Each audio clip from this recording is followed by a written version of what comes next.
Good afternoon and welcome back to another episode of Riv Academy. Welcome all, welcome to the fans. And we are going to talk about today the rise of Tyrese Maxey, the Clippers breaking that 6-7 game losing streak. We're going to throw in a little college basketball here. And once again, the schedule is very sporadic, but I will be dropping every Saturday, every week episode. Definitely, I might throw in an episode in between, but whether it be Saturday in the afternoon, Saturday in the morning, it really depends. But I do have a special guest coming on later to talk a little bit about college basketball. Well, first, we're going to throw some NBA in there. So definitely join the Patreon. Make sure to check out my brother's fantasy reaction. Of course, Joel Moran show. And then, of course, like and comment, subscribe. Let's get right into it. So, well, first of all, welcome all that's here. Tell a friend to tell a friend. I'm just happy to throw out another episode because I've been pretty, I want to say, inconsistent. Fans have definitely been asking for it. And I've definitely been kind of like, whatever, I'll drop when I drop. But the NBA season is early. Since it is early, it's been hard to really, you find little storylines here and there, like the Indiana Pacers. That's a good storyline to talk about. They've been on fire offensively. They've been one of the most exciting teams. There's a storyline probably with Atlanta too. Trae Young hasn't been his, efficient as a scorer this year. DeJounte Murray's been pretty awesome to start. You could find little storylines here, but there was nothing crazy like we did. I just have Draymond Green in the Rudy Gobert situation. Also, Golden State is on a 6-game losing streak. They do play tonight, so that's probably a main storyline. We talked about that yesterday on Pick a Side. But I do have a couple ones that I do want to get into. So let's start the show off with a bang. The Clippers. Hold on, wait a minute. Got a text. Who's texting me? Sweet.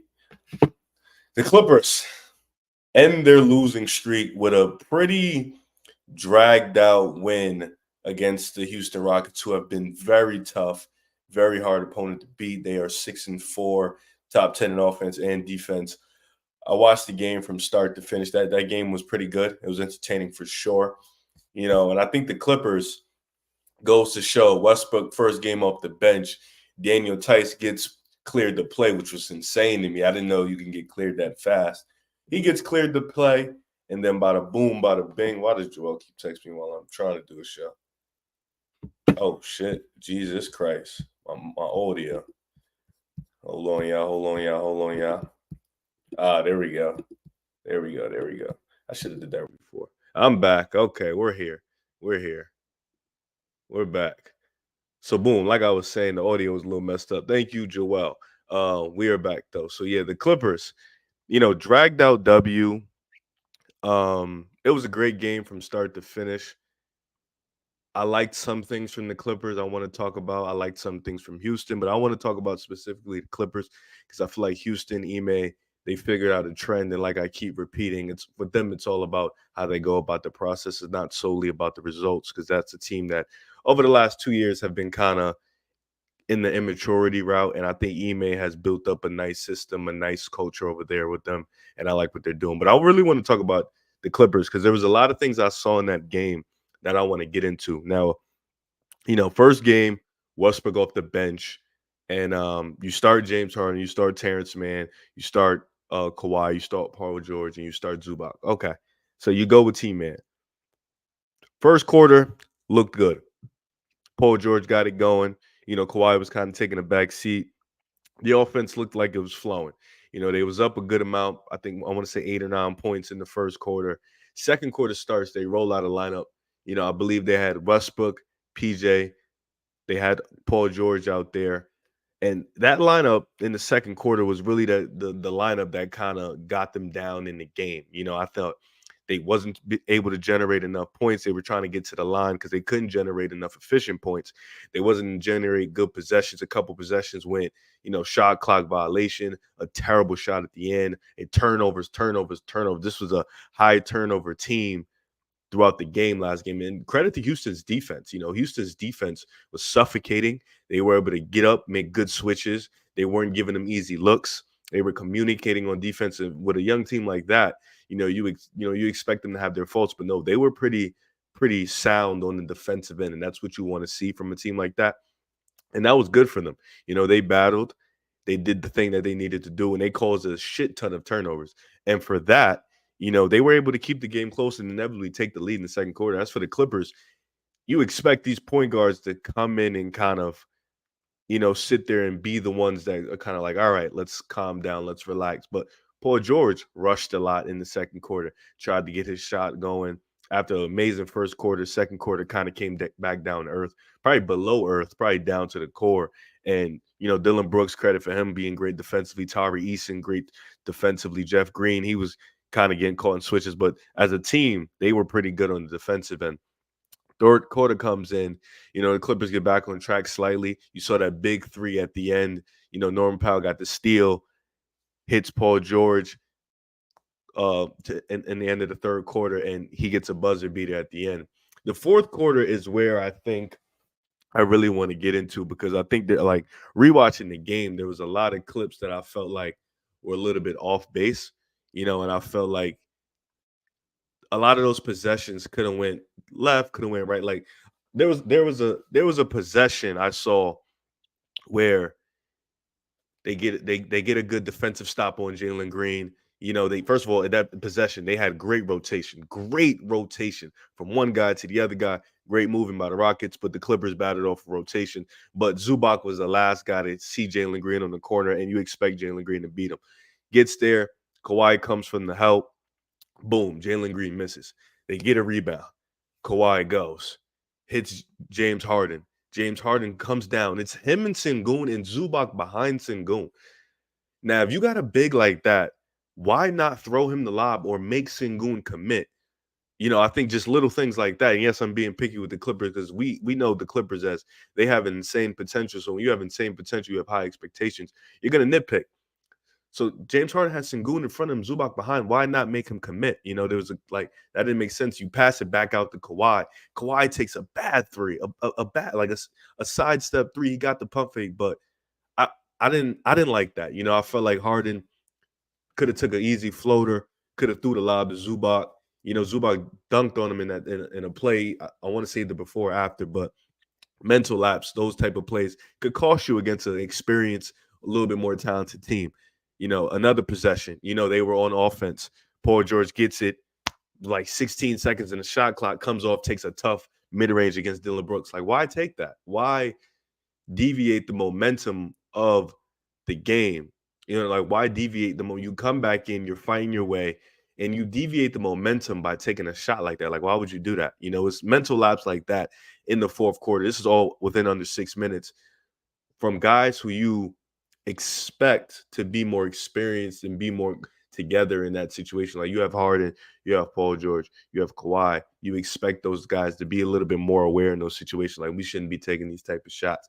We want to win this game. This is a tough game, and I think those plays down the stretch for the Clippers are going to be the ones that could potentially haunt them, but other than that, to get a win like that, even the game winner was kind of a broken play. Like, Kawhi gets it, hits Harden, sidestep, step back, boom, he gets the foul, which was great. So that was 3 shots anyways.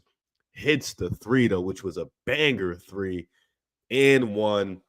What a way to get a W for the Clippers. And it was impressive, and I think at the end of the day, you got to win how you got to win. You got to get those games how you got to get those games. And they definitely pulled out a hard one. But those mental lapses late in the clutch game, same thing that happened with them in the Denver game.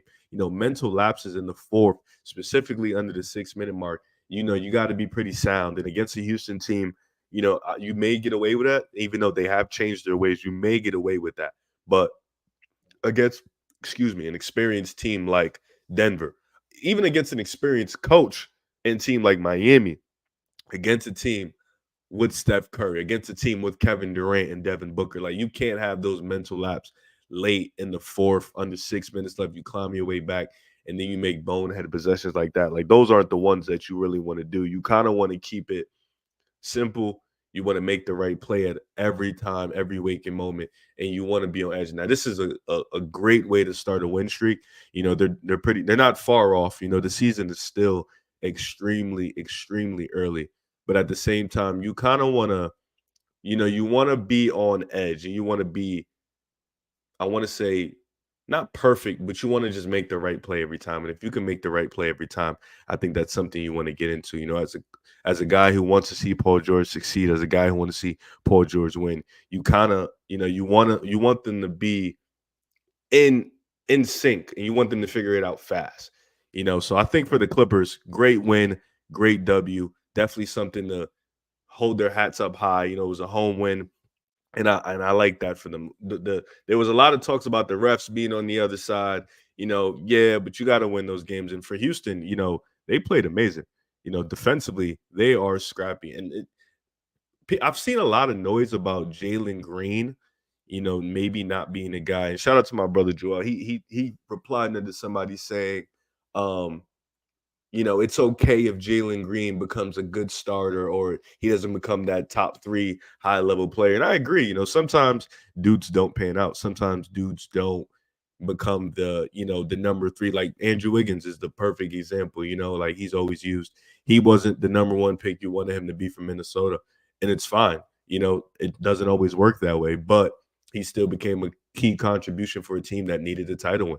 He still became a key contribution for the Warriors. So it doesn't always work like that. And, you know, Jalen Green has still been fine for the Houston Rockets. They're still winning in spite of him playing like a top 3 pick or playing like this elite level guy. He's still contributing in ways. Like there was a couple times in that game where he had some good looks, had some good buckets. He made some plays. So it's not like, and Jabari Smith is another one. If he doesn't turn out to be a top 3 pick, is that terrible? I don't think so. I think as long as this team is competitive, as long as this team can still make the playoffs and be where they want to be, I don't think it's a big deal that you didn't get 2, generational players and nothing like that. So, I think for the Clippers, this is a good way to start. And for Houston, a loss like this, you don't hold your head low because you've been playing great, great basketball.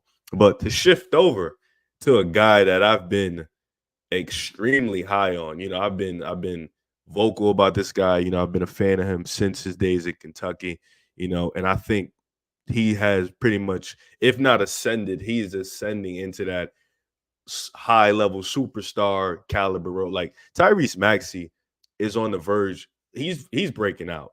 Whether it be on the verge of a breakout, he'd already broke out. Like this guy is special. Like just to talk about Tyrese Maxey, like I think the beauty of it is that the Sixers are winning, and the fact that the Sixers are winning, Joel Embiid is still playing at a high MVP level. He's still playing at a top 3 level in the world in the regular season.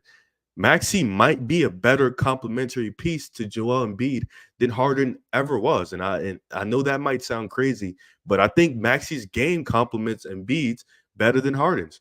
Like Embiid and Harden were great, nobody's disputing that, but I think what Maxey has been able to do with his foot speed in the pick and roll has been insane. Like his ability to, if you have a defender drop back, hit you with the step back. If you have a defender play up, he can just blow by you. His transition, his improvement as just being a smarter basketball player, as a playmaker. Like his field goal percentages, his field goal attempts have went up this year. His efficiency has stayed the same. He is still a great, efficient player. And for Maxey, just his ability, and he has a lot of, it's interesting because I was watching this video from a guy named Alex Hoops, and he brought this up, and I thought it was, and I looked a little bit into it, and it was kind of interesting. Tyrese Maxey has a little bit of that Steph Curry in his game in terms of just off-ball movement, endurance, just keep moving without the ball. Like, and I watch a lot of Maxey, and I didn't truly put 2 and 2 together. But this dude, like the way he moves off ball, the way he's able to get open, continue to stay moving, the endurance, like his stamina, it's really the underrated part of his game. And it was why he worked so well off ball with Harden, with Embiid, and why he's able to thrive now, because this on ball action is just he's able to work well in the pick and roll. He knows his spots. He knows how to stop and speed up. He knows his directions. He knows where to get to on the court to have a good shot. He attacks mismatches extremely well. I mean, Maxey is becoming damn near a complete scorer, and that's what you want to see out of a young player. And they didn't extend him last off season. I no doubt in my mind they will extend him during next off season or whenever in the season they can, if they can, but they will extend him no doubt. And I think this will potentially open up a window to see Embiid stay. And I was a big advocate of Embiid leaving at first. But if Maxey continues to play like this, if he continues to be this amazing, I don't see why you wouldn't stay to see how it is. Embiid is probably not going to find another young talent like this. Like, I think Maxey is becoming one of those prime superstars. And in my opinion, whether we want to label SGA a point guard or a two guard, let's say he's a two guard. You talk about Devin Booker, you talk about Ant-Man, you talk about SGA. After that, you talk about Donovan Mitchell, of course. After that, right now, there isn't a guard you can really put next to Maxey. Desmond Bane has been playing well. Zach LaVine has been struggling. Jaylen Brown is still a really, really great two guard. But I think Tyrese Maxey is ascending into that top 5 level. I think he is on the verge of being a top 5 two guard in the league. I think I don't classify as a point guard. I don't classify Melton as a point guard. I think they're just two guards playing in the backcourt, which is fine.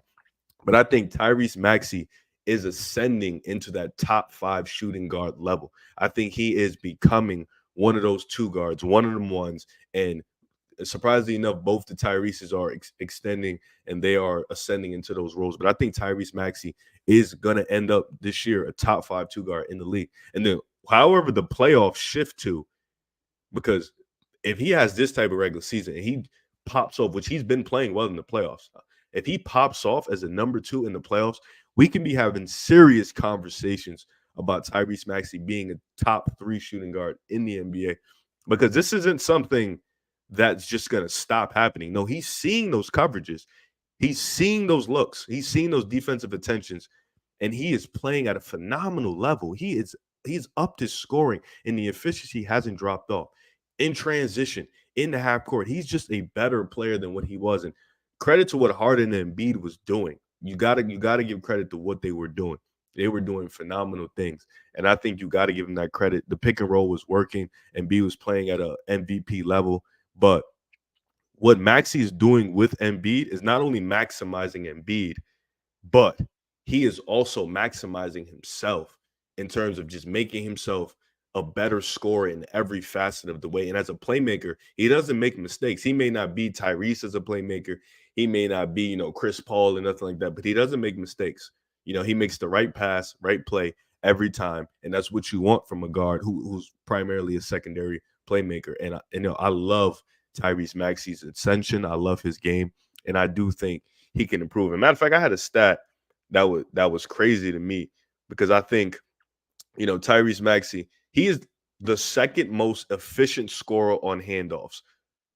Rivals only Steph Curry. And I thought that was interesting, because that goes right back to the point that I was making about how his endurance and his constant movement it doesn't rival Steph. Steph is the greatest off-ball player in NBA history by far. But you can see the similarities. And if you can see the similarities, that's always good. To be able to play off-ball and on-ball, it really helps your game and helps other players around you, because we've seen from the Philadelphia Sixers, Tobias Harris is playing well. Melton is playing well. Hope Kelly Oubre gets better. He was also playing well.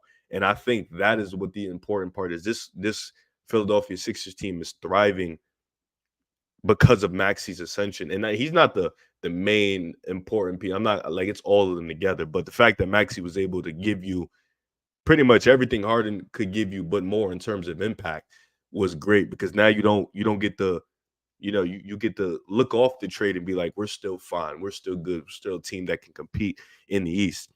And you look at Milwaukee, that's a team that's struggling right now on the defensive side. You look at the Celtics, that's a team that's probably the best team in the East. You still got Miami, Atlanta, Indiana are good teams. But if Maxey is going to continue to play at this level, this Philly team is going to be special.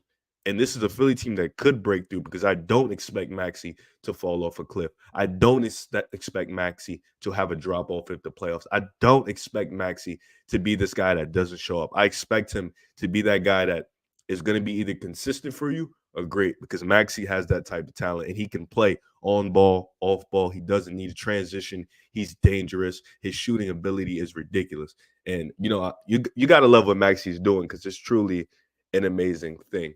Shifting to my last topic of NBA conversation before I bring on my buddy Trevor to talk about college basketball, I want to give a shout out to OKC, because this is definitely one of my teams that I've been excited about, one of my teams that I've been thriving about. Like, this is a team that could take the next jump up. And we talked about a Maxey ascension, but this is another team that can take the next step up because they are like ascending into they're top 10 in offense and defense. But you watch the games, this defense is suffocating. They're second in the league in EFG percentile, which is great. On the defensive side, and offensively, they give you a little bit of everything. They got the shooting, they got the stretch five, they have the inside outside of SGA. His magicry with the ball is ridiculous. The way his footwork, he can get into his spots easily. It's uncanny. And I just want to give him a little love because OKC is a team that could make a potential leap. Like, we're looking at Denver as probably the best team in the West. Minnesota's been playing amazing basketball. We also can't count out the Lakers. You can't count out Phoenix. But what if OKC goes into the playoffs, makes a jump? What if OKC gets this favorable first round matchup, makes it to the second round, gives one of these old teams a run for their money? OKC is one of those teams where we looked at the Kings last year as like, okay, this isn't an easy night. They may not be expecting to make the WCF or nothing like that, but this isn't an easy series. And for OKC, I feel like their only, I don't want to say weakness, but yeah, their only weakness is probably on the boards. I feel like they could add another big. They could add a bit more size, excuse me. But at the same time, I do want to give OKC a little love. I want to give them some shout out because they're playing amazing basketball. But let me bring you, nonetheless, because I want to get on to this college basketball. I want to talk about it because it's been really exciting to start the year. And I want to get you guys involved into the college basketball world. Let me add on my boy Trevor, get him up on the stage. And then Trevor. Oh, man. Let me get him up here. I'm ready. Oh, Trevor, first of all, tell the fans who you are, man. What's up, Pick a Side fam? I'm Trevor Everett. I'm from the Two Pointers Podcast. I also do some work over at house-enterprise.com. That's actually why I'm doing this, not from a setup that would have a mic in front of me on an arm like you're seeing on Riv's side there. I'm actually in Charleston for the Charleston Classic, and there's definitely some teams that we're going to talk about with some of the questions you sent me. So, yeah, I do a lot of work there, and I'm also part of the Everything College Basketball team over there doing shows with them as well. How's the games been? I haven't been able to. I've been so busy. My schedule is ridiculous. How's the games been over there, though? Some of the most competitive basketball I've seen in person in a long time. I've been fortunate enough to attend a lot of great games, but like just to think about the class level of competition that's here. You have Houston, who's obviously a top team in the country. We'll talk about North Texas, Towson, and some other mid-major programs are here as well that I think deserve a lot of love.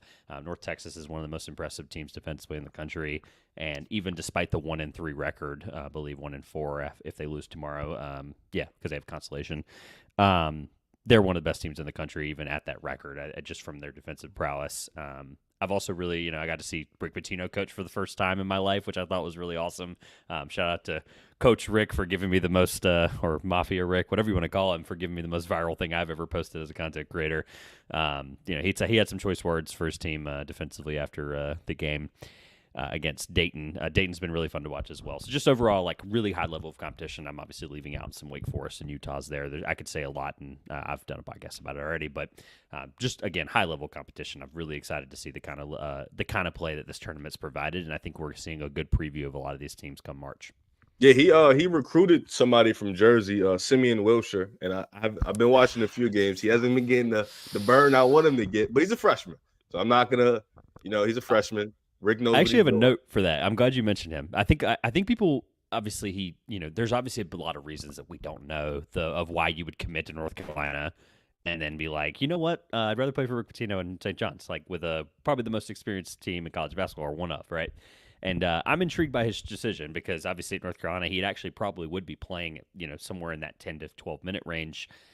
He only played, I have it in front of me actually, he only played in the game against Dayton. He played 13 minutes, right? So I guess that's technically in that same vein, but he scored 2 points, and he had only had the ball really in an opportunity to score once when Deron Holmes was on the bench. And honestly, one of the fastest dudes I've seen, just with the ball, attacking to the rim. And I think if they can let him do that more, I think, or especially early on in the year, I think that'll really help him and help the team offensively going into Big East play, which is really only around the corner, right? We're going to get through Thanksgiving, and then that first week Yeah. of December, we're playing conference games already. So I really like him. I think from what little I did see, again, I literally wrote down a note, like, and obviously I try to take notes on what I'm, what the biggest hot buttons are going to be when we talk about pods and stuff. But, that one play alone was athletic enough and worthy enough for me to just be like, I need to make sure people hear that because he's super super quick, and I think that Have you athleticism would be noticed an that advantage. he got extremely big from his high school to senior year?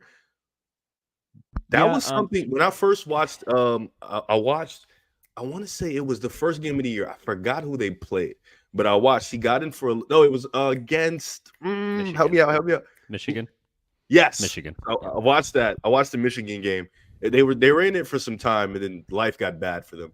But I was watching a game, and the thing that popped out to me first is, like you said, he doesn't get the ball much. He kind of plays just on the court. But what popped out to me the most, because I watched him in high school, is he looks really, really bigger than what he was his senior year. Like extreme, like he put on a shit ton of weight.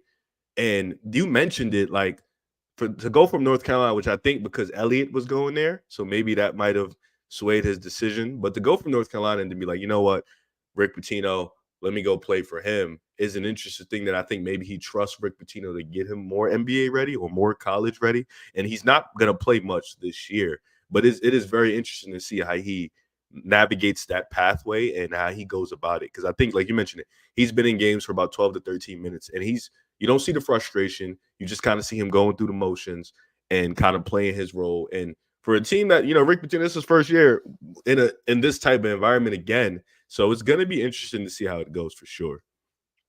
Yeah, Wilter, now that you say it, like I think back to, when there's a stoppage in play, I think there was actually some technicals that were exchanged in that game. So there's a lot of downtime where you're getting guys, and I'm sitting behind the basket. So obviously, to see physicality, that close is one thing.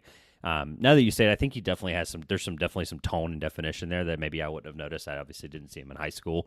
But I really like the kid coming into college. Like I think he's got endless potential. And like you mentioned, the Rick Pitino experience is always this 1 to 3 or 3 to 5 year window where, first year at Iona leads him to I believe actually not the first year, the second and third year at Iona, he's able to lead them into the NCAA tournament as he's done, 5 other stops before that. So, I think if he keeps him in the system and keeps him developed, I don't see any reason why he won't be one of their best players next year.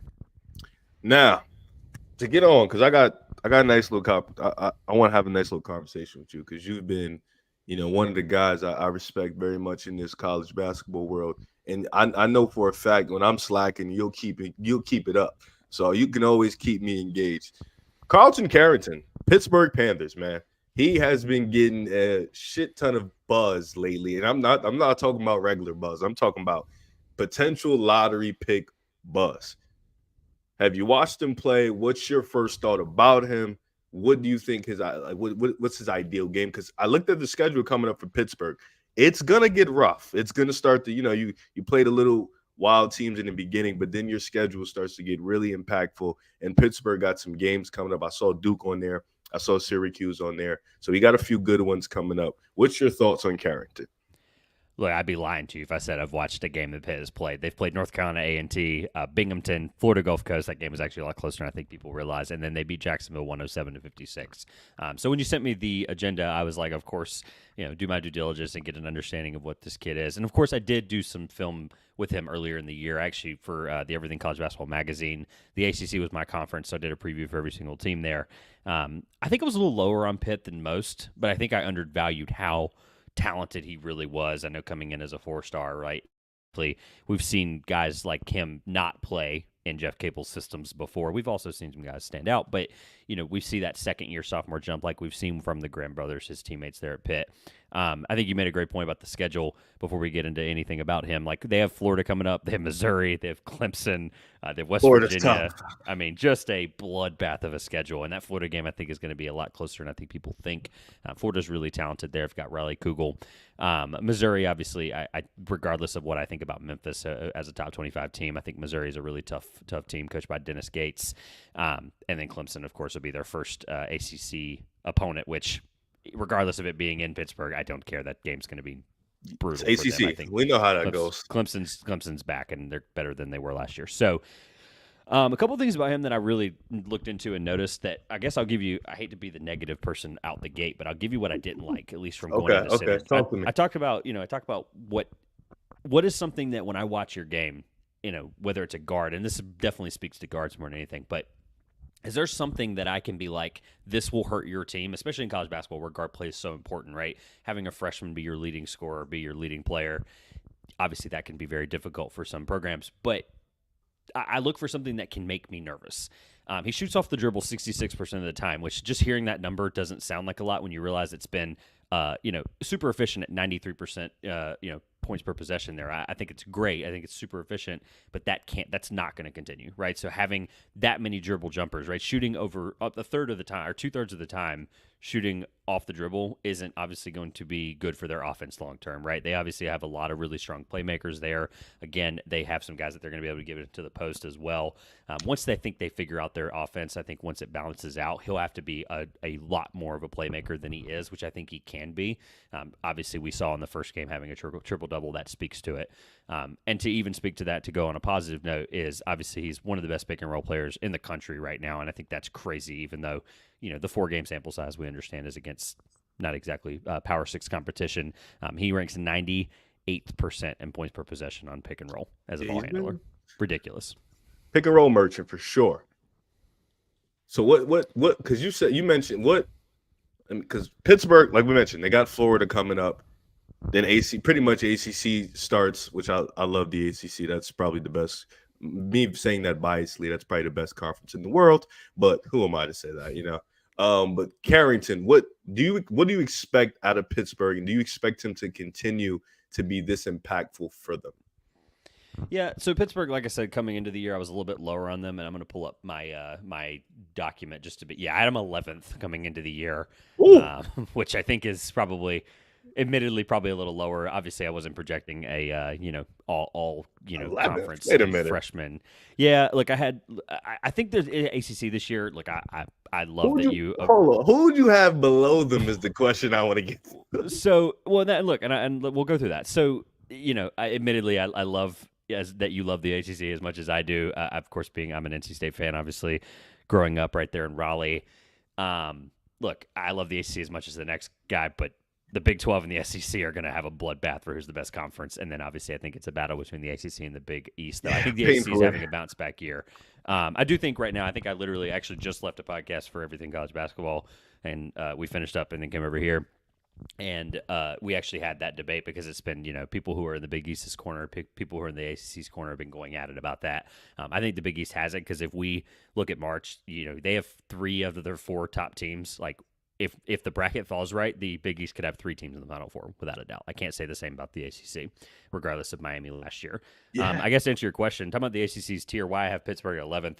And again, I have learned some things since then. This is all stuff I submitted about 30 days before the season. But I think there's this ridiculous tier drop off for NCAA tournament caliber teams. And if you look at if you look at the ACC, 7 teams on one side and the other, 8 on the other.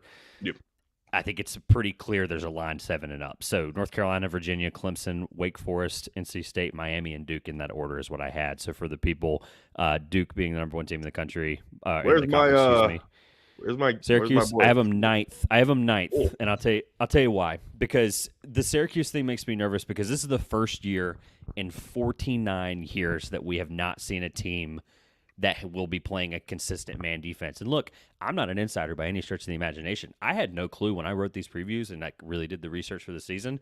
I had no clue whether they were going to play zone or not because Autry is a prodigy of Jim Boeheim. But for him, a month after I submit everything, or a day, or I think it was something crazy. It was like days after I had submitted everything for this magazine to be printed.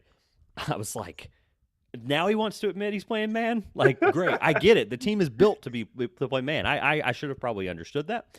But I think there's just sometimes when I talk about conference rankings, when I think about like a tier system of a conference, again, like I don't think that they're that far off from the 7th team. I don't think they're that far off from the 8th team. I think I'm lower on them than almost everybody, though, at the end of the day, because I think I like the teams ahead of them better.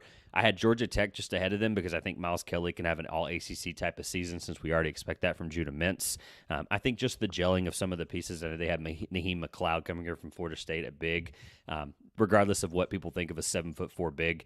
That's not exactly the type of player the ACC sees succeed here recently.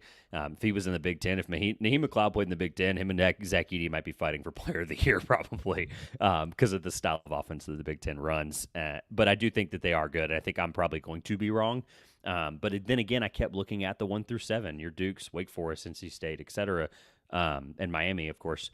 And I'm like, I just don't see them finishing better than any of those teams. Like, I just think all those other teams got that much better or retained enough that I couldn't doubt them in any way. I think the only one that I would maybe question it on is Wake Forest. I had Wake Forest my sleeper team of the year. I think they can win the ACC tournament and bid still essentially for the ACC there, which actually would hurt their resume. As crazy as that sounds, if Wake Forest wins the ACC tournament, of course, that probably knocks a couple teams out on the bubble from the ACC. Oh, easily.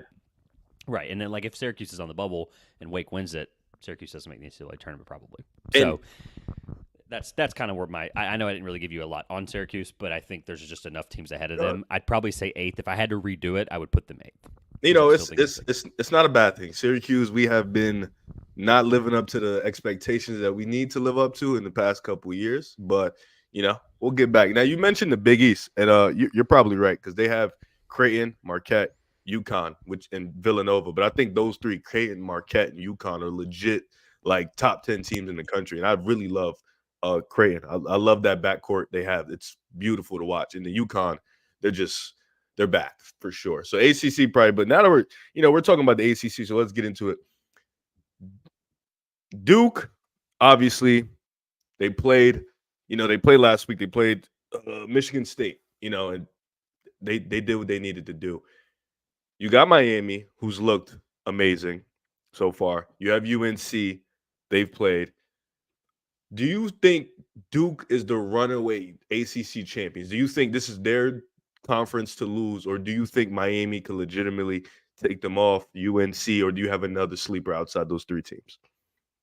This question is always so tough. Like, is blank going to do exactly what we think they're going to do, right? And it applies to any situation in this kind of question. The right answer is probably yes. But here's the issue, right? They were probably, Miami was the undoubted favorite last year. If you'd asked me this question the same time last year against Miami, and I got to see Miami in the Dean Dome last year in February, and I was like, this team's winning the ACC without a doubt. I was like, especially that late in the season when they got right and they got healthy. I mean, Norchad Amir made North Carolina look silly, right? It was just nuts. And so, like, again, to answer the question from last year, like, I would have said 100%, right? But then you look at, like, what happened? You have to go off, history repeats itself sometimes. I know that's not always the right answer, but again, if we're just going off talent alone, Duke's one of the deepest teams in the country, right? They're playing 8. They played 8 against Michigan State, like 8 that actually played minutes, right? I think they played, what's his name? The backup big from last year that barely played because of Young, whatever his name is. He played like 3 minutes, right? So they're not even playing down into, TJ Power hasn't even played a single minute yet, and some others, right? Like, these guys just haven't. They have essentially 11 guys that they can play. You're talking about Ryan Young. Ryan Young played, but it was Ryan Young's backup. They only played him 3 minutes. They played him in garbage time once they were up by enough on Michigan State. Oh, yeah. Doesn't make a difference. But the point is they have enough that they haven't even played two of their other freshmen that I think that really could be difference makers, right? I mentioned TJ. Like, I really like TJ coming into this season. I thought he was going to be really good. Obviously, again, front court depth for Duke is exactly the reason he won't play. But to answer the question, I think Duke probably does win the ACC, and here's why. They have a style of offense that no matter how you think you're going to beat them, they have a counter. And again, part of that counter is going to be from Tyrese Proctor taking another step, who I love. I think Tyrese Proctor is an unbelievable player. Obviously, I've taken some of the steps back from being an NBA caliber, high-level point guard. Really? Like you're talking about.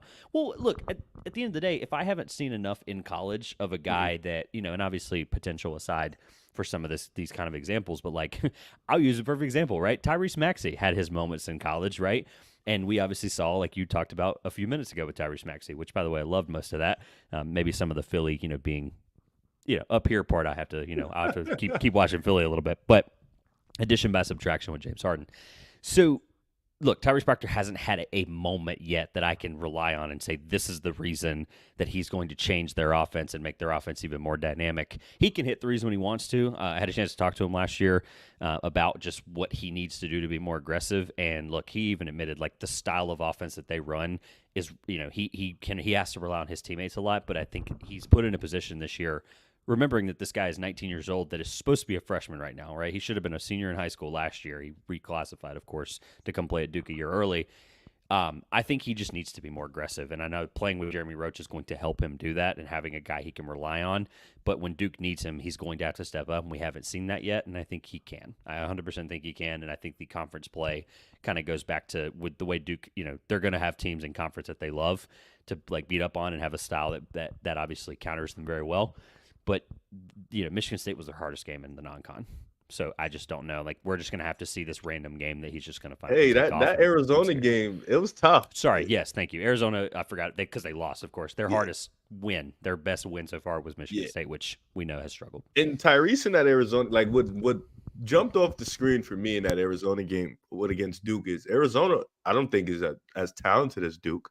But they outworked them. They out-hustled them. They were just more physical. And that was the thing with Tyrese. You saw him and Caleb, they had a little matchup going on throughout the game. And Caleb just was out-muscling him, and he really couldn't do much. And, I don't want to say off to Tyrese as an NBA, because me and my buddy said something insane in the Discord. He was like, Tyrese Proctor is like a top 10 player in the country. And I was like, I could probably name like 15 dudes before I get to Tyrese Proctor. Not even saying like he's not good. I could probably name 10 in the ACC. That's again, I love Tyrese Proctor. Like I said, I've had a chance. Top 10 was crazy, and I was just like, come on. No, he's such a good kid, and like, look, at the end of the day, I don't mean to say kid as like an old guy here, but like, God, he's my brother's age, right? So my younger brother's age, but. Look, I think he has unbelievable potential, but what Duke is going to need him to do is going to be a more effective scorer, and it's just not something that has happened yet. Again, they haven't needed it. They've gotten into foul trouble, and he's obviously been very effective, especially when Filipowski's off the floor. You're going to ask him to be a lot more of a dominant scorer, and he again just hasn't been that yet, which is totally fine because when you have a player like Jeremy Roach, you don't have to have Tyrese be like that right now. But when they're playing together, you're taking minutes from Caleb Foster, who's going to give you that scoring prowess that you need, as we saw against Michigan State. He had 18 off the bench. You're taking that away from him, but you're not benching Tyrese Proctor to play another a freshman. You're just not going to do that. So I think Coach Shire is smart enough, and he'll figure it out. Do you think Duke right now has any NBA talent? And when I say that, I mean like a first round pick. Yeah, Tyrese Proctor. I still think he'll be. I think the potential alone makes him. Last year I had him in the first round for the better part of the entire year, I believe. I have to go back and look at like where I have the charts. I had to put them in month order there. I did one every January 1st, February 1st, etc. I think I had him in the first round 5 out of those 6 months up until the draft. So, and obviously his decision came, to withdraw. I think they're either late April, early May, which, look, I expected it. At the end of the day, I wanted him to be a first round pick, but I knew that they had a chance to bring some guys back. Filipowski surprised me, even if he would have probably slipped into the second. I don't think he's necessarily a first-round pick right this moment because I think NBA scouts see things better than we do sometimes. They really do. They often we like, oh, this guy could have went here instead of here. It's like we don't know that. Like we just don't. And I think Filipowski, there are some things that will translate to the NBA. His work ethic obviously is unbelievable. I think he'll be a great rebounder in the NBA. Some of the shot making and shot creation on the outside as they ask him to pull out, the NBA teams are aren't going to let him do that. It is what it is. He's not going to be taking, pull out threes there. I just don't see it happening. Kansas, Texas, UConn. There we go. Kansas, Texas. We just saw Kansas play against Kentucky. I'm sure you watched that game. I missed it. I forgot what I was doing. Had to go rewatch. Shout out to YouTube TV for sure. Had to go rewatch the game. And Rob Dillingham was destroying them in the first half. He gives me that Bones Highland, Lou Will type of game if he gets to the NBA. DJ Wagner looked a little bit lost out there, and they to me Kentucky ran out of gas in the second half. But Kansas looked great. Dickinson, Harris, that duo was amazing. Kevin, I want him to be more efficient, but 10 rebounds, 10 assists, so that's good. Who do you think, because UConn hasn't played nobody insane, and neither is Texas, who do you think is the number one team in the country out of these three teams? If you had to put them in order, which you are going to put them in order. I'm not even going to let you off the hook.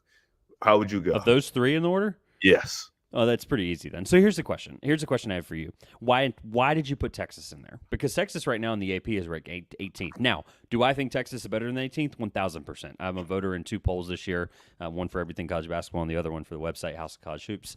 And I had Texas like 12th. Like, I think that's ridiculous that Texas is not anywhere close to the top 10. Again, though, Cupcake schedule so far, the only real competition was against Rice. Shout out to Coach Scott Pear. But I'll rank them easily. It's Kansas number 1.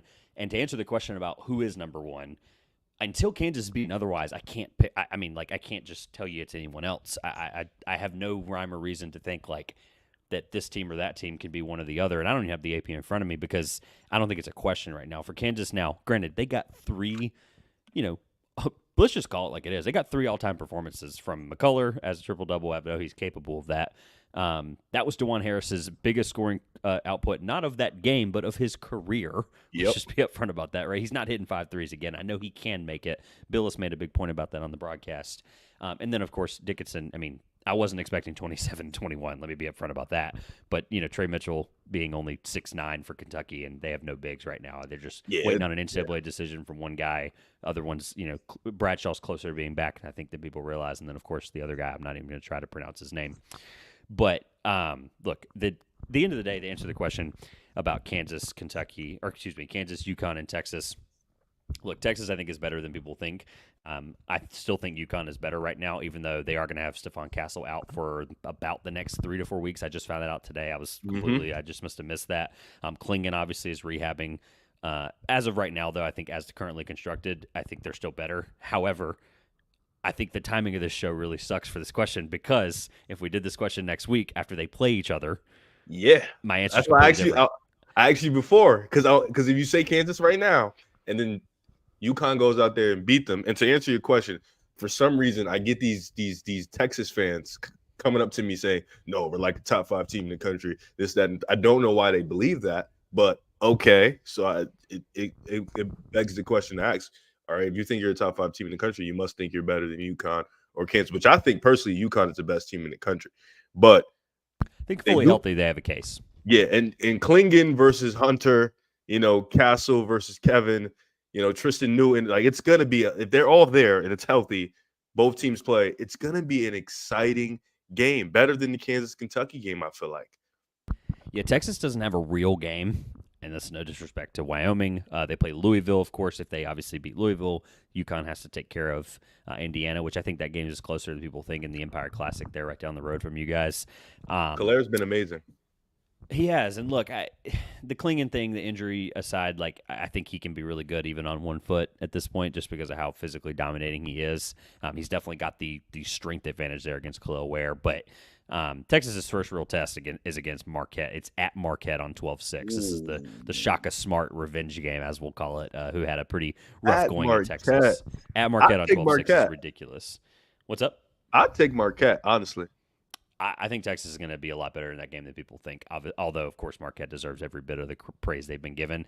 And then their next real hard game. Texas's schedule is actually really easy this year. They have home against LSU, who I got to see this weekend in Charleston for the Charleston Classic. LSU's a really tough team with Will Baker. I'm just kind of breezing through this quick, but UNC Greensboro went into Arkansas last night and beat Arkansas on the road. UNC Greensboro team I had picked to win the SoCon. I'm going to take the victory lap without a doubt on that one. If you want to call Texas Tech their tough game after that, I don't really. If I'm being honest, Texas's next hard game is against Baylor at home on the 20th of January. After that, it's a bloodbath. They play Oklahoma, BYU, Houston, TCU, Iowa State, West Virginia, Houston at Houston, Texas, Kansas State at Kansas. They have nothing for 2 months, and then they play an absolute could just lose everything for a month there. And I think Texas is really good to answer your question. So they don't even have a legit way to prepare for these tough games. They just got pretty much a walkthrough and then okay. No, they're like, look, again, I credit LSU, but if I'm being upfront about just who they're really playing, they do not have a hard game after this Empire Classic, whatever it's called. They don't have a hard game again until January 20th against Baylor, and again after that, pray for Texas after that. And you talked a little bit about the physical imposing part of Klingen's game and Stephon Castle, who's been, before he got hurt, he was definitely making a case as a lottery pick. Do you see both of these guys being able to translate to the NBA at a high level? Because I know Klingen 7'2", we're starting to look at the 7-foot big man get back into the NBA. We got the guy from UCLA. He's about 7'3", if I'm not mistaken.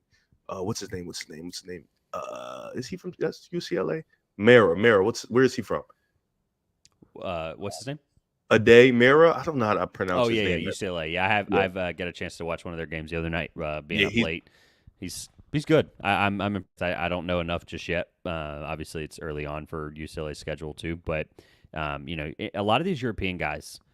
I mean, we're seeing the European. It used to be like Doc Rivers made a comment on a podcast the other day, which I thought was funny. Obviously, a lot of people, you hear Doc Rivers, you think about the playoff collapses and all that stuff, right? you think about the fact that he's still a very good coach and probably a Hall of Famer at that point, combining the resume of both ends for him. But you think about like in the past, like when you played a European guy, this was not just him, this was just everybody in the 80s and 90s. When you played a European player, you were like, I'm 20-10 tonight, like it's good, And it's like now it's the complete opposite. Like if there was like you see the guys that are, and I think this is a story, honestly, I have to give credit to a lot of creators who have talked about this, and I am not one of them, but the transition of these international guys coming into the NBA, and I know that doesn't apply to Khalil Ware and Donovan Klingen, but you mentioned Mara from UCLA. Like he's a perfect example of guys coming over from overseas who were good pros at some of these leagues, right? There's a lot of teams in the Mountain West that have all these guys that played in like the Austrian league and the German league, League One players that were winning awards over there, and they're coming over and they're like, you know what? If my best chance to become a pro right now is to come get noticed, is to come play college basketball. And I think we're seeing a complete shift in that revolution. Again, doesn't apply to Klingen and Ware. I think if I had a gun to my head and you asked me this question, who would be a better NBA player, I think I would probably lean Ware because of his versatility, just on both ends as a whole. He's a scorer at different levels. Klingen obviously is a prototypical big right now, but we have seen those guys succeed. We've seen a guy like Walker Kessler who come in and are going to just be a shot blocking maestro that we know can do that, and Utah's going to rely on them regardless of them not being obviously last year I think was a bit of a fluke, but we're not seeing them winning just yet. Of course, but he'll be an integral part of that. So I think if I had to answer just mano a mano those two, it's probably Ware, even though I think Klingen probably gets the better of the matchup here on Monday or Sunday. God, whatever game that is, Sunday. And going into the last topic of the day, because I do want to watch some NBA and I want to continue on this trend of I want to bring awareness to college basketball, because I feel like a lot of people don't watch it on our show, and I want to bring that in. So I'm bringing guys in that know the game.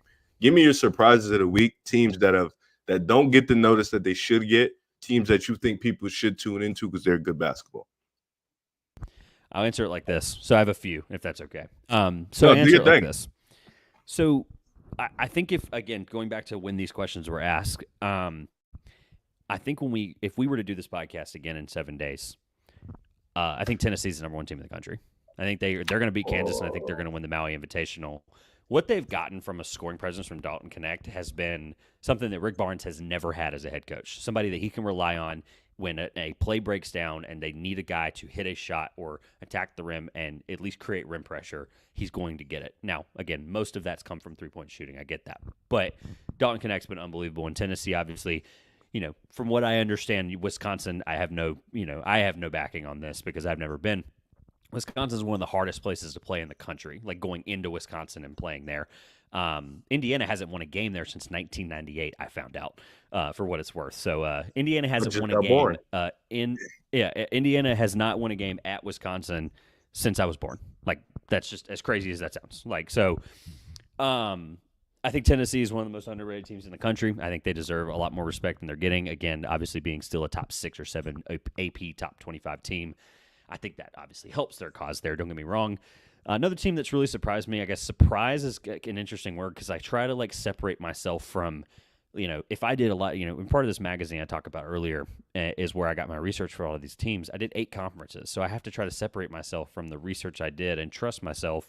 And then also be like, okay, but who did I rank lower that has surprised me, right? So who is something I can kind of take away from that and go, Dayton without a doubt. I didn't do the A10. I know I just said all that stuff about the preview of the magazine. I got to see Dayton this weekend here in Charleston for the Charleston Classic, and Dayton is an unbelievable team led by an unbelievable coach in Anthony Grant. Deron Holmes talking about the NBA connection here. It seems like there's a good connection between NBA and college on this show, talking about the draft. I like the theme of the questions there. Deron Holmes is an NBA player, without a doubt. I think some of the post defense kind of makes me nervous, but I think Joel Soriano for St. John's is a specimen. I mean, he's a humongous guy. He's like an offensive tackle playing center in the college. So that obviously gave Deron Holmes some problems there. But Nate Santos for Dayton as well has been really awesome.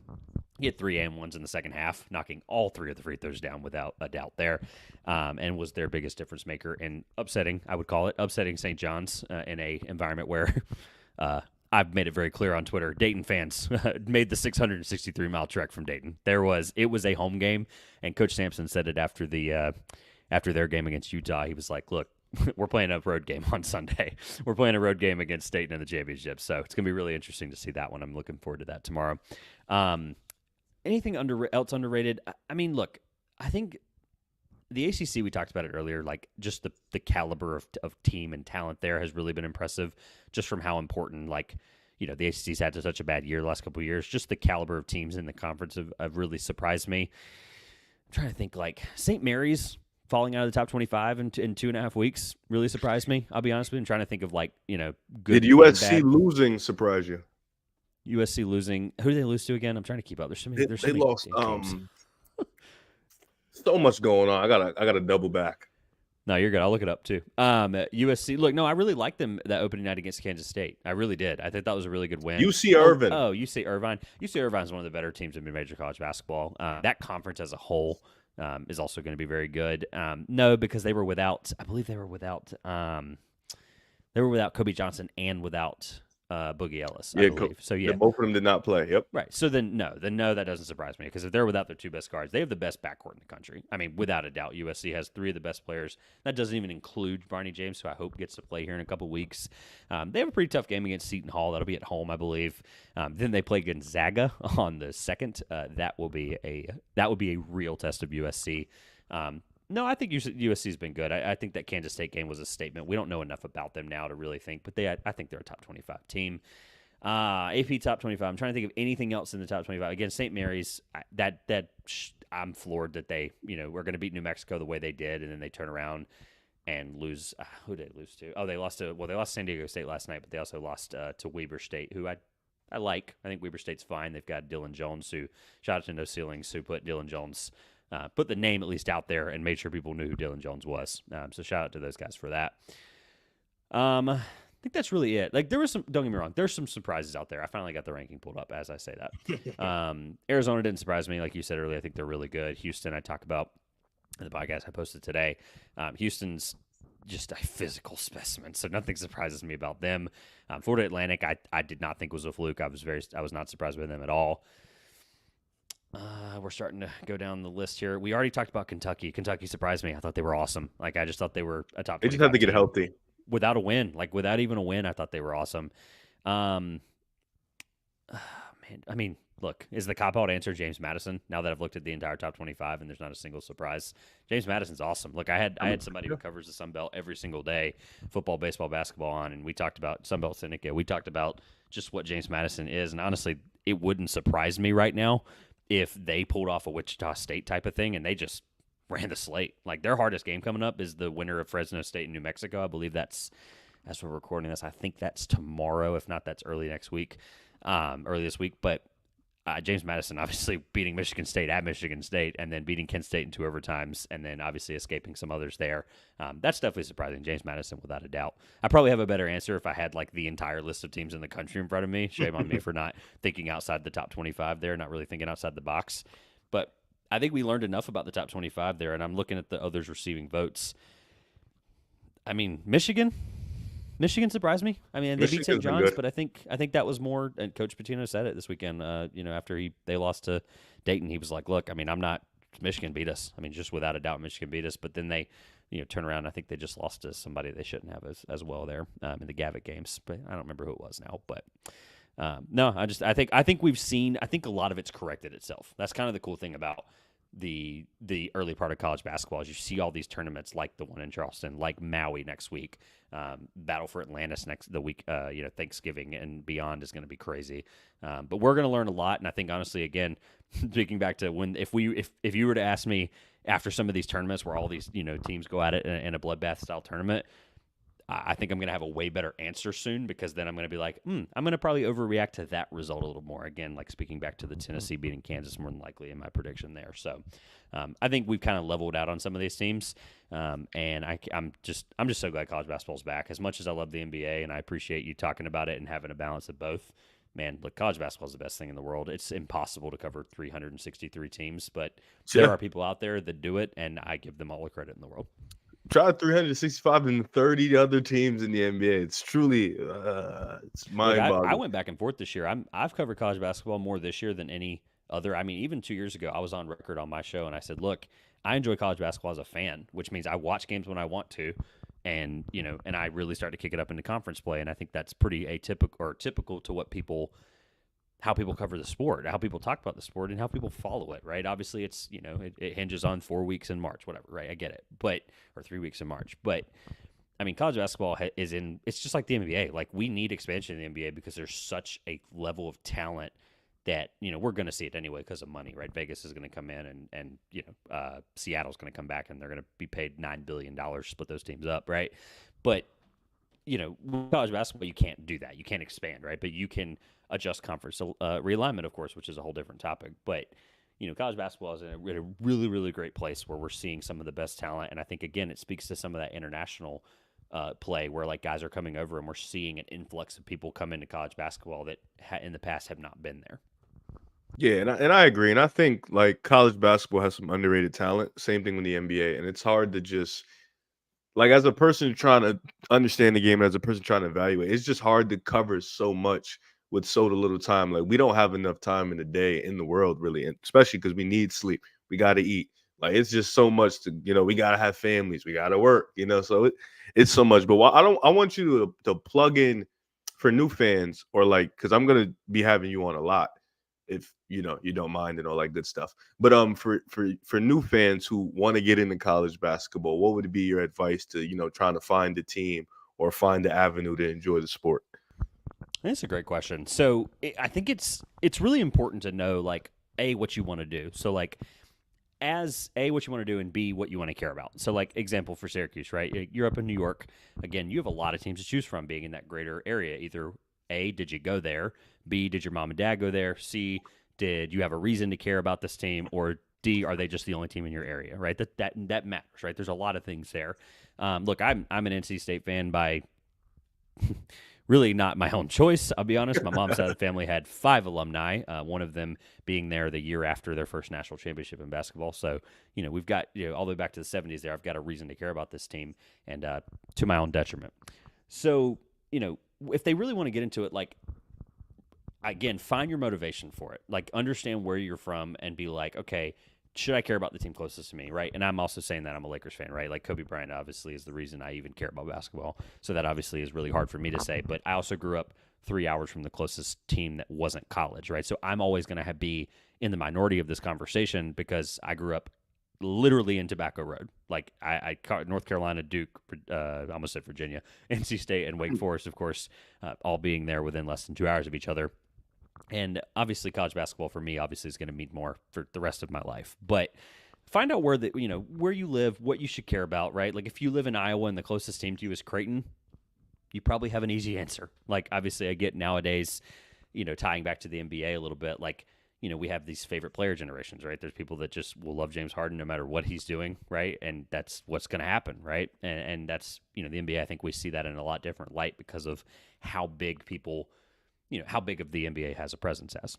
But for the college basketball part of it, like, find out what you care about and then really understand, like, again, if you went to somewhere, root for your school you went to. Doesn't mean you can't root for another school that you didn't go to, right? I didn't go to NC State, right? I just have an emotional connection as for the family there. But, I really think it just comes down to, like, A, if you don't care about it, then just find out what you enjoy from it, right? So I guess people are like, well, what if I just don't want to care about a team? I just want to watch it. College basketball has done a really great job recently of making sure some of the best teams in the country are on at all times, right? Kentucky, Kansas, the Champions Classic. Watch those events every year and form an opinion about it, right? If you're in the media, do what you want to do to, cover what you can. Obviously, again, I'm very grateful to say I work for a place that, or I'm a part of a place, technically not work, but work for a place that, I have the support of people who, if I did miss the 11:30 tip of, Washington and Washington State, right? Like, hey, look, you're out there in California. Please catch me up. Like, give me this or let me watch it back or whatever. But to put a bow on the answer, if you're covering it from a media standpoint, like, really be thorough with your thought process. Like, I learned a lot. Like, some of the most valuable experience I've ever had doing this now, December will be 3 years talking in front of a microphone, as crazy as that sounds.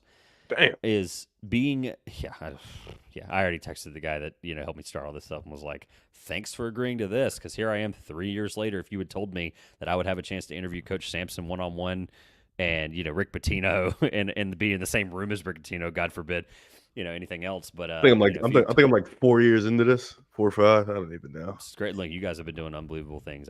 Pick a side's been, look, I give you credit every time I do a Would You Rather player segment. I give you credit for it because people have done it, but y'all made it fun, and I have to give you credit for that. Appreciate that. Even if Joel yells too much. I've told you that before. So, look, if you're in the media and you care about it, like, you just got to really take the time to make this worth it, right? So, like, example, obviously it's not possible for everybody to go to every game, but you might live really close to a college, right? I don't know exactly where you live. I'll give you the Ryan Hammer example. He doesn't live, I think, far from you. He's in that area, and he's really close to Monmouth. Okay, Monmouth is they're bad. Okay, I did the CAA preview, right? Bottom team, got it. Okay, but having college basketball that close to you, they still have coverage that needs to be there, right? There needs to be people. There are people that care about these small colleges and these mid-major programs, right? So find that audience and find that niche and really care about it. I live really close to Campbell University. I have a season pass this year. I'm going to be one of the only people in the arena that's not a Campbell fan, okay?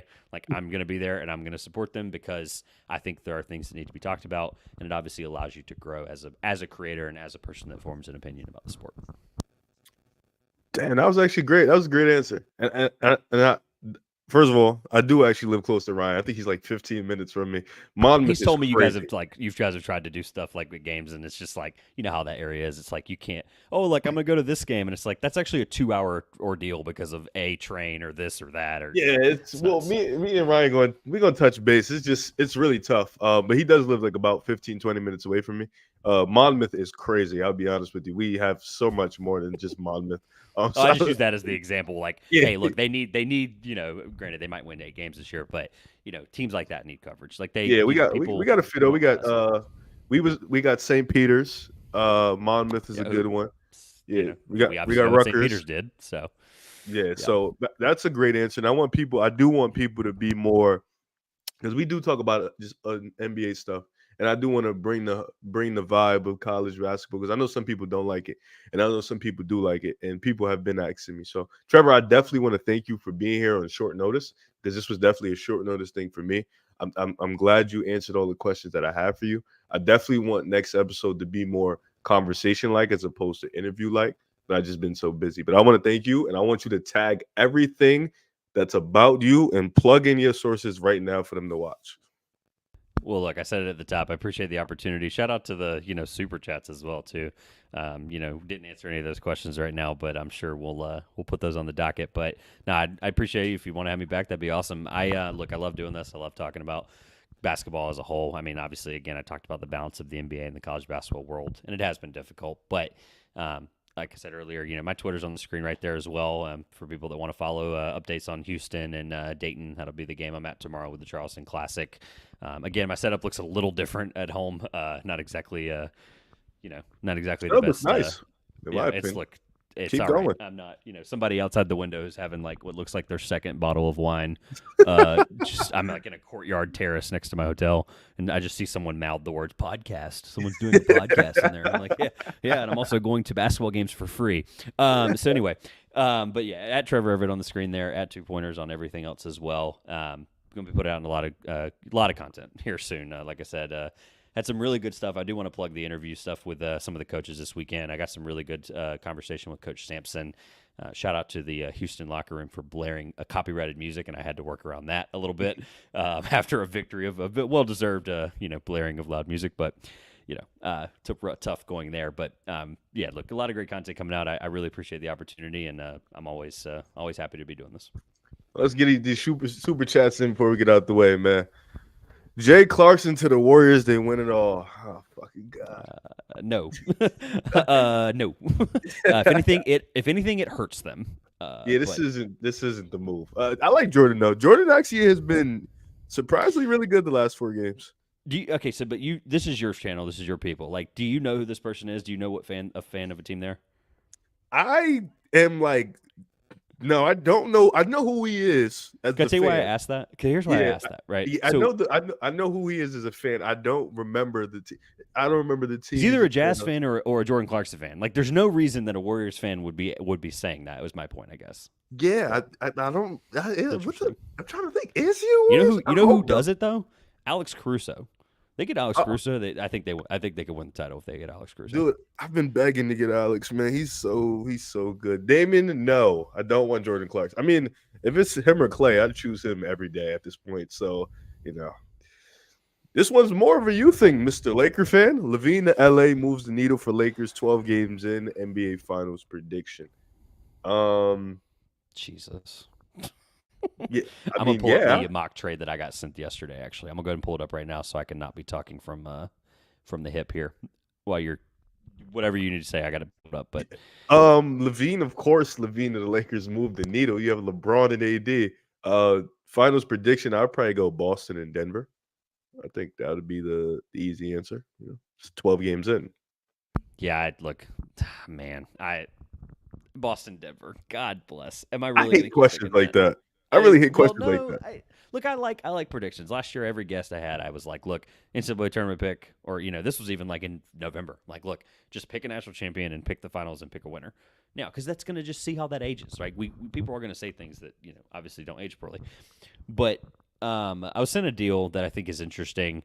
This deal is only legal after January 15th, and I think that's because of D'Lo's deal from free agency. Oh, it is. Yeah. Which, by the way, I'm going to throw this out there. It has nothing to do with what we're talking about, and I know you got to get going really quick. But D'Lo's deal, or actually, sorry, the conglomerate of deals that the Lakers signed, so D'Lo, Rui, and I think Vanderbilt, all legally able to be traded on January 15th.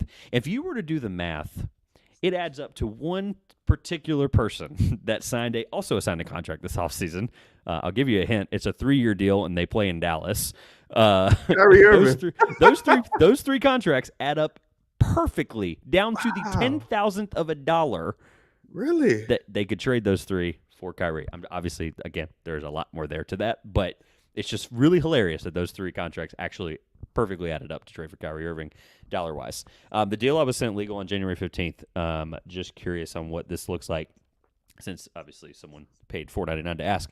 Bulls get D'Lo, Rui, JHS, Max Christie, 29 first, 26 swap plus seconds. Let's just say a second for Zach and Torrey Craig.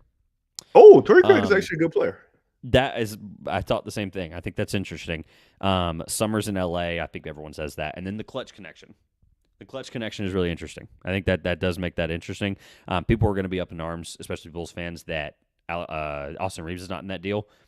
He's not going to be in any deal. They're not going to do that. They've already invested too much into him. Unless it's getting you, I'm just like Donovan Mitchell. Kevin Durant. Unless it's getting you somebody Donovan Mitchell or higher-esque. Like, I just don't see that being a possibility. I would actually be upset about that deal because of Christie. Like, I know I've made it very clear on my thoughts on D'Lo publicly and what he can bring when he's on, but doesn't bring otherwise. And I really don't think they need LaVine right now. I think they're going to be fine. I know that LeBron is older, but they're obviously starting out with a minutes restriction and then immediately bailing on that planning in one game. Look, I think they're going to be fine, and I think we're seeing a very similar start to last year, and all the talking heads on ESPN and other shows are just like, look, we should be worried about the Lakers again. I'm like, did we worry about them last year? And then they made the conference finals, for crying out loud. So, look, I don't think we should worry about this, and I think the LaVine deal is fine. If they can underpay for LaVine, sure, but the money is going to make that really difficult. Yeah, and I think you got to January to figure it out, or to December to figure it out. So it's just too early to try to break this team up in panic for a Zach LaVine type player. Trades like this never happened before. Well, obviously because of financial and legal reasons from January 15th on, but deals like this almost never happen this early because teams know that the month of December is really, and now with the in-season tournament, we're going to learn a lot about teams a lot earlier than we normally do, right? There's always that team that, has this unbelievable second half in the year. Yep. If you had to ask me right now what that team was, if I couldn't have the Thunder as my answer for that for everything, who you already talked about earlier, I think Sacramento probably gets right in the second half of the year as they continue to gel, and Fox hopefully doesn't miss any more games. But yeah, I don't know. This is just too early for anything like that to happen. Now, do I think the Bulls need to blow it up and get rid of LaVine, get rid of anybody that isn't Could have blew it named? up last year. Yeah, right. Exactly. It isn't named anybody. I can't even name half the roster anymore. But, if anybody that isn't, I would assume it at that point. But, yeah, if they can blow it up anytime soon, then great. Last super chat. What's the Magic ceiling if they trade for LaVine? First round exit? That they're a first round exit now. So I didn't. Yeah, I think that whether they get LaVine or not, like hypothetically speaking, they do get LaVine, their ceiling will always going to rely on Banchero and Wagner. So if they're not making that all-star superstar leap, Zach LaVine isn't going to move the needle for them too much. But if Banchero is at that superstar level, Wagner's at that all-star level, you got Anthony Black, then that's the one where it's like, all right, LaVine helps you out for sure. Yeah. Quickly, Wagner is one of my probably forever all-time draft misses. Somewhere in the 20s, I think. Him in the 20s? Yeah. I didn't see enough at Michigan, and at the end of the day, I didn't see this kind of ball handling ability and creation ability. Could have kept that to yourself. It's out there. People can find it anyway. They don't look. I whether I bring it up now in 2023 or people go and find it from 2021, which they have. That episode actually has done a lot better than I would want it to. But I'll address that quickly, and then also, the Magic are in this perfect position where they don't need to overreact, right? The Thunder is the perfect example, right? They have so much capital, and look what they haven't done. They're going to be a top 6 seed in the West, and they aren't trading for Zach LaVine. They aren't trading for Donovan Mitchell. They aren't trading for, I'm just throwing out names that we've had in trade rumors past. Obviously, there's no validity to any of that. Which Donovan for OKC would be amazing, by the way. He would, and I think there was one more. Who was the other guy that was on the move this offseason? Look, I told you how much college basketball I've been with. There was somebody that was on the move this year, and people kept linking him to OKC. It was this summer. Oh, no. It was somebody. Mikal Bridges. Maybe that's who it was. I don't know. There was somebody that somebody that got moved. Someone just got moved in the summer, and who was it? Oh, Dame. No. Right. Yeah. Thank you. No, it wasn't Dame. See, now I'm lost. But whatever. There was somebody that was getting moved. Dame just got moved. Maybe it was Dame. I don't know. But there was somebody that got moved. Bradley Beal. Thank you. I think it was Bradley Beal. I think that's actually right. I don't know. Right. I'd have to look. If I think of it and I'm right, I'll text you or whatever. But look, they're in a position to not do anything. And Drew Holiday, that's who it was. God, there it goes. Okay, light bulb. Okay, because they already have Case and Wallace, whatever. I knew we would get there eventually. Look, Case and Wallace is already there, so they didn't need Drew Holiday. They're in a position not to do anything. The Magic are the same way, and I'd be crazy to think. And then, lastly, I promise, shout out to Pick Aside Meme, hilarious stuff on Twitter. But Lakers fans are booty cheeks. I know he's being funny. And then his very next line is, Lakers fans make me sick. They want every player. I just told you 4 reasons why I don't want Zach LaVine. He's a Warriors Zach LaVine fan. Deal? Oh, okay. Well, then you guys aren't much better. Okay, let's just be honest. He has generational anger with, the Lakers fans. But thank you for being on my show. Once again, shout out to Riv Academy. Shout out to Trev and the 2 Point Podcast.